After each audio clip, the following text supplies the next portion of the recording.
Well, it's 6:16. That rain could be coming down hard today. Did you know 400 people die each year in submerged vehicles? That's according to the Indiana State Police.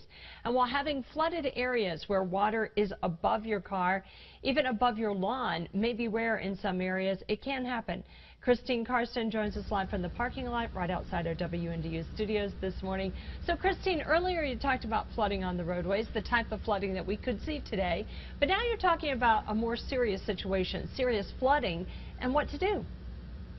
Absolutely, we are, Tricia. As David's been saying, this rain and flooding will be widespread, so this may not be something we're talking about today, but have you ever wondered if floodwaters take your car into a deep ditch and you start sinking, what do you do? Or, hey, what if you get into an accident that forces you to drive off into a lake? It could happen. It's rare, but it could happen. So let me tell you how much water it actually takes for your car to be picked up. I talked to the Indiana State Police earlier. They tell me it takes to get your water to your car frame, which is right here, maybe an inch above, for your car to become a boat. He says you would be surprised at actually how easy your car turns into a boat and can easily be brought away. Now, first things first, if there is flooding on the roadways, they say do not cross the road, take an alternative route. But let's talk about extremes. If your car does get picked up by water and you go into a ditch where your car starts to sink, what do you do?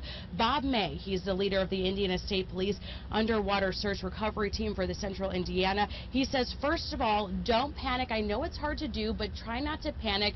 Undo your seatbelt, roll down your windows. They should still work for about the first 2 minutes, and get on the roof of your car. He says once you're up there, you can assess the situation and go from there. But if you do have kids in the car, get your oldest out first, then the others. Again, once you're on top of the car, you can assess the situation and go from there. He says in movies you see a lot of people stay in the car until it's fully submerged, but Bob May says it's not the best idea.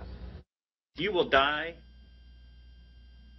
100% with certainty if you sit in your car and let it fill up to the top of the car, because that air is going out the back seat through the trunk and blowing the trunk open. There is no air bubble in your car.